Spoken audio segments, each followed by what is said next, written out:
Hello प्यारे साथियों, नमस्कार। आप सभी का स्वागत किया जाता है हमारे कृष्णा क्लासेज में। जैसे कि आप सभी को पता है, जो आपका सीईटी का पेपर है ना, 12th लेवल का, वो जल्दी होने वाला है। मात्र आपके 20 दिन बचे हैं और 20 दिन की तैयारी आपके लिए रंग ला सकती है भाई। 20 दिन की तैयारी आपके लिए रंग ला सकती है। और मैंने पहले ही कह दिया कि जो बच्चे सीईटी का फॉर्म तो भर दिया पर वो परीक्षा एग्जाम नहीं देने जा रहे हैं, तो मैं बता दूं, अगर आपने एग्जाम नहीं दिया तो आपको 11 एग्जाम में बैठना नहीं दिया जाएगा और 134 135 के तहत आप पर कार्रवाई भी की जाएगी। इसलिए आप सभी को एग्जाम सभी को देना है। एग्जाम में चाहे आपके नंबर आए या ना आए, पर एग्जाम सभी को देना है ना। चलो चलते हैं हम प्रश्नों की ओर। और अभी तक आपने कृष्णा क्लासेज को सब्सक्राइब नहीं किया तो सब्सक्राइब कर लो, बेल आइकन भी प्रेस कर दे इस वीडियो देखने के लिए। हम चलो पहले पेंसिल चेंज कर लेते हैं। आज ये पेंसिल ठीक है ना? नहीं, ये कर लेते हैं यार। रेडी रखूं? रेडी सही है ना? रेडी अच्छी है। चलो रेडी रखते हैं। पहला प्रश्न पूछा गया है, कर्नल टॉड का जन्म कब हुआ था? ये कहां पर हुआ था? यह इंग्लैंड में हुआ था, ठीक है ना। पहला ऑप्शन है 1782, दूसरा ऑप्शन है 1785, तीसरा ऑप्शन है 1788, चौथा ऑप्शन है 1790। जो कर्नल जेम्स टॉड का जन्म 1782 को हुआ था। 1782 को कर्नल टॉड का जन्म था।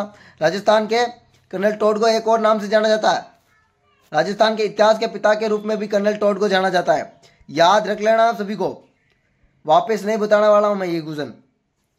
अब मैं आगे की ओर चल रहा हूं भाई, पीछे की ओर वापस क्वेश्चनों को रिपीट नहीं करूंगा, क्योंकि एक बार जो प्रश्न आ गया उसके बाद में वो अगला प्रश्न नहीं आएगा। अगला दूसरा प्रश्न आएगा, क्योंकि हर एक प्रश्नों के बारे में हमें जानकारी रखनी है। इसलिए बूंदी का इतिहास किस में मिलता है? पहला राजपूताना इतिहास में, कर्णी म्यूजियम में, वंश भास्कर में, ललित विग्रह में। भाई बूंदी का इतिहास किस में मिलता है? निम्नलिखित में से बूंदी का इतिहास किस में मिलता है? बूंदी का इतिहास आपका वंश भास्कर में मिलता है। वंश भास्कर, वंश भास्कर।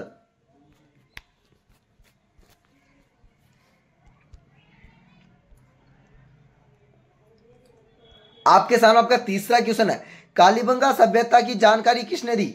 जो आपकी कालीबंगा सभ्यता है, इसकी जानकारी किसने दी? जल्दी बताइए, कालीबंगा सभ्यता की जानकारी।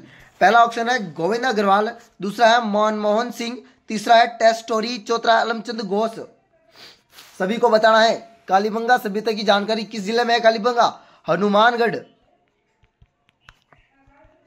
हनुमानगढ़ में। और ये जानकारी दी थी 1887 से 1919 में, ठीक है ना। ये भी याद रखना साथ साथ में। ये किसने दी? LP test story, LP test story, LP test story ने।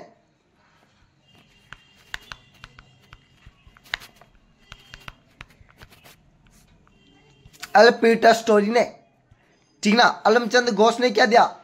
अलमचंद घोष ने खोज की थी। खोज, खोज कब? 1952। यह क्वेश्चन सेकंड ग्रेड में पूछा गया है, थर्ड ग्रेड में भी पूछा गया है और रीट में भी आने की संभावना, और सीईटी में तो पक्का 100%। जो इतने बड़े लेवल में पूछा गया प्रश्न हो वो इसमें तो जरूर पूछा जाएगा भाई। और इसमें बारे में देख लीजिए, सरस्वती नदी के नाम से भी जानी जाती है, सरस्वती। और इसे वर्तमान में घग्गर नदी कहते हैं। वर्तमान में घग्गर नदी, घग्गर नदी के नाम से जाना जाता है। आप याद रख रहे हैं, हड़प्पा कालीन के छोटे छोटे टीले, हड़प्पा कालीन सभ्यता 2400 ईस्वी पूर्व की है।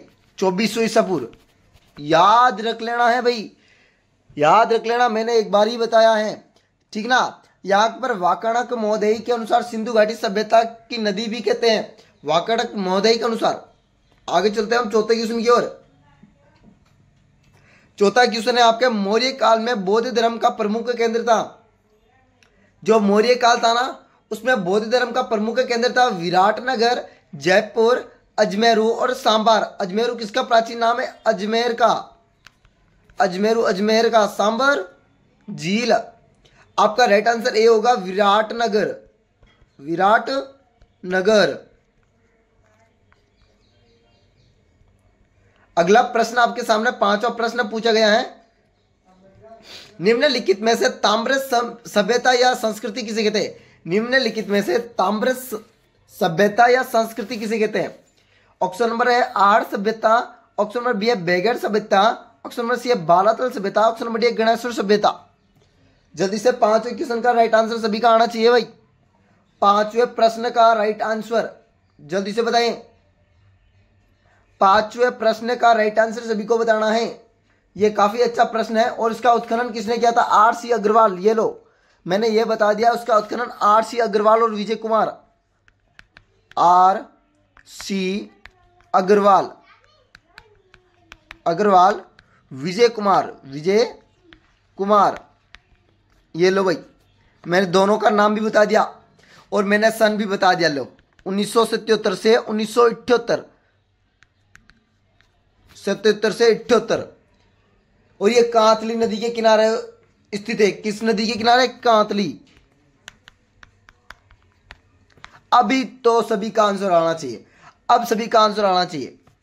अब आ गया है गणेश्वर सभ्यता। बिल्कुल राइट आंसर है। इसे ताम्र संस्कृति सभ्यता भी कहते हैं। और यहाँ पर तांबे का सबसे अधिक क्या किया जाता है? उपयोग किया जाता है, या यहाँ पर भेजा जाता था, यहाँ पर ज्यादा तांबा होता था। अगला प्रश्न आपके सामने, छठा प्रश्न है। यह प्रश्न क्या हुआ था भाई, मैं बता देता हूं आप सभी को। राजस्थान का कुल अंतर्राष्ट्रीय सीमा कितनी है?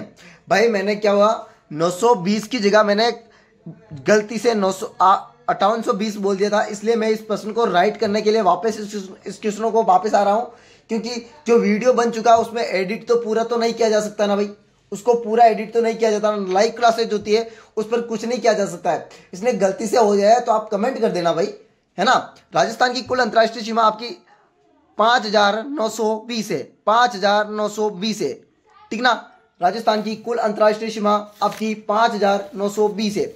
जिस किसी ने वो आंसर दिया था ना कि सर आप 5820 को सही करके 5920 करो, तो मैंने कर दिया भाई। अब आप कमेंट ना करें, मैंने इसमें कर दिया, उसमें नहीं कर पाऊंगा, क्योंकि वो वीडियो पूरा डिलीट होगा और डिलीट होने पर कोई ऑप्शन नहीं होता है। और जो भी आपने कमेंट किया था ना, उस कमेंट में मैंने लिख रखा है कि गलती से 900 मैंने क्या हुआ था, इधर से करना टिक था, इधर ये टिक कर दिया था, और कोई ने इतना फर्क हो गया था। कोई बात नहीं, ये प्रश्न मैंने राइट भी कर दिया। और आप सभी को पता ही है राजस्थान की कुल अंतर्राष्ट्रीय सीमा भी है ना, तो आपको टेंशन की जरूरत नहीं है। और आपको रेड क्लिफ रेखा 1070 किलोमीटर है, ठीक ना। रेड क्लिफ रेखा 1070 किलोमीटर है। इसके साथ 6 जिले लगते हैं। कितने? 6। गंगानगर, अनूपगढ़, बीकानेर, फलोदी, जैसलमेर, बाड़मेर। सबसे अधिक सीमा लगती है जैसलमेर की, जैसलमेर की सबसे ज्यादा लगती है, और फलोदी की सबसे कम। फलोदी की सबसे कम लगती है, जैसलमेर की सबसे ज्यादा लगती है। यह भी याद रख लेना, है ना। और राज्य में 4850 राज्य की सीमा होगी। अगला प्रश्न आपके सामने, 7वां, बहुत बढ़िया प्रश्न है। 7वां प्रश्न है, पंजाब के साथ राजस्थान के कितने जिले में लगते हैं? पंजाब के साथ राजस्थान के कुल कितने जिले लगते हैं भाई? पहला है 5 जिले, दूसरा है 4 जिले, तीसरे 3 जिले, दूसरा है 2 जिले। तो आपके राजस्थान के साथ पंजाब के दो जिले लगते हैं। कौन कौन से लगते हैं भाई? गंगानगर और हनुमानगढ़। गंगानगर और हनुमानगढ़ में गंगानगर सबसे सर्वाधिक लगता है, हनुमानगढ़ सबसे कम जिले में सीमा लगती है। और मैं सभी के बारे में चर्चा कर लेता हूं। पंजाब के साथ 89 लगती है सीमा किलोमीटर, राजस्थान की 8 की पंजाब।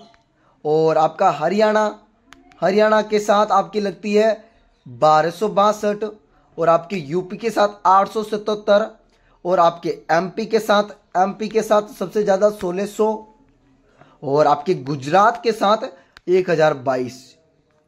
याद रख लेना।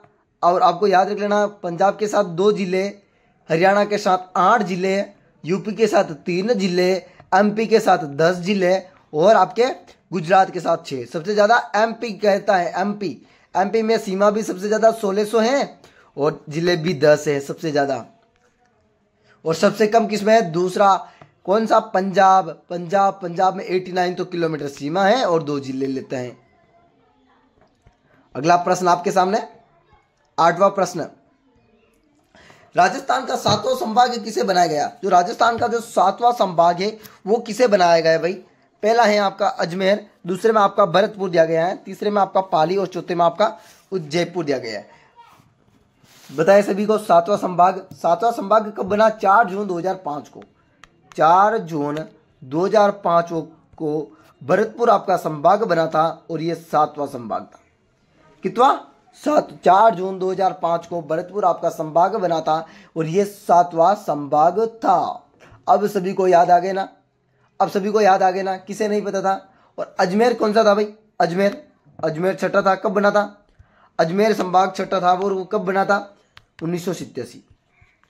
याद रख लेना, मैंने दोनों के बारे में चर्चा कर दी है, पाली भी है संभाग और जयपुर भी है। अगला प्रश्न आपके सामने नवा आ गया है, राजस्थान में पहली बार संभागीय व्यवस्था की शुरुआत कब हुई थी? संभागीय व्यवस्था की शुरुआत पहली बार कब हुई थी और उसके करने वाला भी कौन था, यह भी बताना साथ में। भाई प्रश्न को पूरा याद रखो तो एक अच्छी बात है ना। तो पहला ऑप्शन पूछा गया आपको 1949, दूसरे में 1950, तीसरे में 1951, चौथे में 1953। जो आपका 1949 राइट हो जाएगा। 1949 बिल्कुल राइट आंसर जाएगा। जिस किसी ने ए आंसर दिया ना उसका राइट आंसर है। और आप सभी को बता दूं, हीरालाल शास्त्री द्वारा यह शुरू की गई थी और 24 अप्रैल 1962 को मनमोहन सिंह सरकार ने इसे समाप्त कर दिया गया था। किसने? 1962 को इसे मनमोहन सिंह ने समाप्त कर दिया गया था और 26 जनवरी 1987 ईस्वी को हीरालाल जोशी सरकार ने पुण्य प्रारंभ कर दिया। हीरालाल, ठीक है ना, पुण्य, यह भी याद रख लेना। चलते हैं अगले क्वेश्चन की ओर। 10वां क्वेश्चन आप सभी के सामने, प्रश्न के साथ आराम से चर्चा करेंगे हम। डॉक्टर रामलोचन ने सन 1971 में भौगोलिक दृष्टि से राजस्थान के कितने भागों में विभाजित किया? आपको बता दूं सर, आप राजस्थान के क्यों प्रश्न इतने लाते हो? क्योंकि आपके जो सीईटी का पेपर है ना 12th लेवल का, उसमें राजस्थान पर विशेष बल दिया गया। राजस्थान पर विशेष बल दिया गया, इसलिए हम भी राजस्थान पर विशेष बल देंगे, है ना। पहला ऑप्शन है 2, दूसरे में 5, तीसरे में 7, चौथे में 8। भाई कितने भागों में विभाजित किया डॉक्टर रामलोचन ने? डॉक्टर रामलोचन ने 1971, ये लो, ये तो इधर तो आ गया 1971। अब 2 भागों में विभाजित किया था। कौन कौन से होते हैं? पहले तो 2 भागों में विभाजित किया, राजस्थान और राजस्थान के पाठार। पहले तो कौन था? राजस्थान और राजस्थान के पाठार। राजस्थान व राजस्थान के पाठार। राजस्थान व राजस्थान के पाठार में क्या था? इसमें पुण्य 3 3 3 3 लघु 12 भागों में विभाजित कर दिया फिर। इसलिए पहले तो 2 में किया फिर 12 में किया, तो आपका 2 आंसर राइट आ जाएगा। अगला प्रश्न आपके सामने 11वां प्रश्न, प्री कैबियन काल को माना जाता है मरुस्थल के काल को, पूर्व का मैदान के काल को, हड़ौती के मैदान के काल को, अरावली के मैदान के काल को। कौन सा माना जाता है? प्री कैबियन काल किसे माना जाता है? भौतिक प्रदेश उत्पत्ति का काल है ये। किसका? भौतिक प्रदेश उत्पत्ति काल आपका होगा अरावली का काल, ठीक है ना। और मरुस्थल का काल कौन सा कहलाएगा? प्लेटोसीन, ठीक है ना, प्लेटोसीन। पूर्व का मैदान का काल क्या कहलाएगा भाई? पूर्व का मैदान का काल प्लीस्टोसीन। और आपका हड़ौती का काल क्रेटेशियम। याद रख लेना। अगला प्रश्न आपके सामने शुरू करते हैं 12वां प्रश्न। 12वां प्रश्न पूछा गया राजस्थान राज्य का राज्य नृत्य। यह तो सभी को प्रश्न आना चाहिए। राज्य नृत्य केसरिया बालम, पनिहारी, घूमर, बालमा, नकराला। बालम 6 नकराला, घूमर, पनिहारी और केसरिया बालम। सभी को आंसर देना है, कौन सा होगा? सभी को आंसर घूमर 6 नकराली। बहुत बढ़िया, राइट आंसर आ गया सी। घूमर और घुमरियों में क्या अंतर होता है? घूमर और घुमरिया ये बालिका द्वारा किया जाता है और ये महिला द्वारा। वागड़िया नृत्य क्या होता है भाई? वागड़िया सभी को बताना, वागड़िया नृत्य किस पर ज्यादा फेमस है? भारत का मक्का किसे कहते हैं? भारत का मक्का उदयपुर, अजमेर, जयपुर और गंगानगर। सभी को आंसर आना चाहिए 13वें क्वेश्चन का। भारत का मक्का किसे कहते हैं? भारत का मक्का किसे कहते हैं भाई? अजमेर। बिल्कुल राइट आंसर आएगा अजमेर। अजमेर में तारागढ़ फेमस है और क्या मोइनुद्दीन चिश्ती की दरगाह प्रसिद्ध है और क्या भाई जल्दी बताएं? 7 अजूबे प्रसिद्ध है और क्या प्रसिद्ध है अजमेर का? 2.5 दिन का झोंपड़ा प्रसिद्ध है। सभी को याद रखना। ढाई दिन का झोपड़ा कहाँ का फेमस है भाई? राजस्थान की औद्योगिक नगरी का दर्जा किसे दिया गया है? पहला है भीलवाड़ा को, दूसरा है बांसवाड़ा, तीसरा है कोटा, चौथा है गंगानगर। औद्योगिक नगरी, औद्योगिक नगरी आपकी कोटा, सी आंसर। अगला प्रश्न आपके सामने 15वां है। राजस्थान के कबीर के नाम से जाने जाने वाला, राजस्थान की कबीर के नाम से जाने जाने वाला संत दादू दयाल, संत जयनारायण व्यास, संत कबीर, संत रविदास। सभी को आंसर देना है।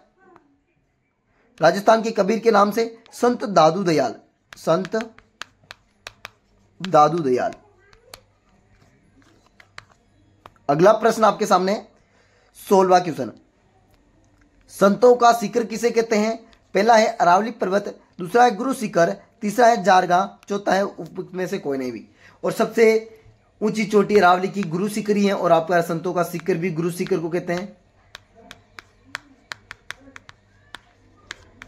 अभी प्रश्न पूछा गया था इससे सीईटी में 12th लेवल में, नहीं ग्रेजुएशन लेवल में, उसमें पूछा गया था कि भाई राजस्थान की सबसे ऊंची चोटी आपकी गुरु शिखर होगी। और अब इसमें क्या प्रश्न बनेगा? संतों का शिखर किसे कहते हैं? गुरु शिखर को।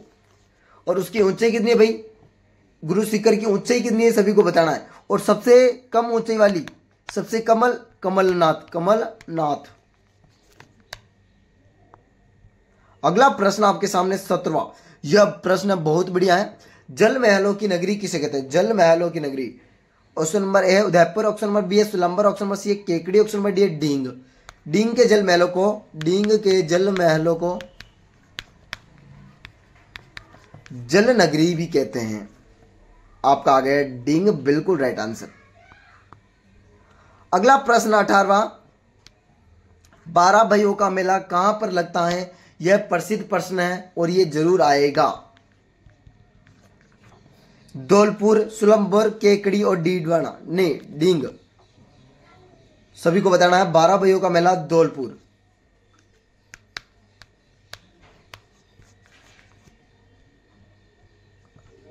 अगला प्रश्न आपके सामने 19वां प्रश्न आ गया है।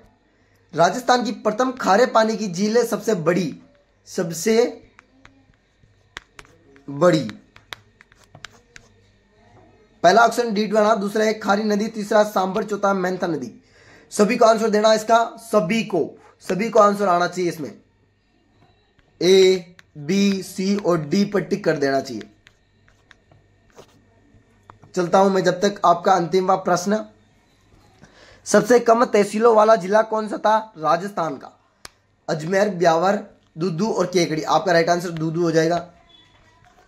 और मैंने ये लाइव टेस्ट लेना था, पर किसी कारण वजह से लाइव टेस्ट नहीं ले पाया हूं। और आपको टेस्ट की तरह ही इस वीडियो में मैंने पढ़ाया है। और आपको जो मैंने 20 प्रश्न दिए हैं, इनमें से कितने प्रश्न राइट हुए ये आपको कमेंट बॉक्स में करना है।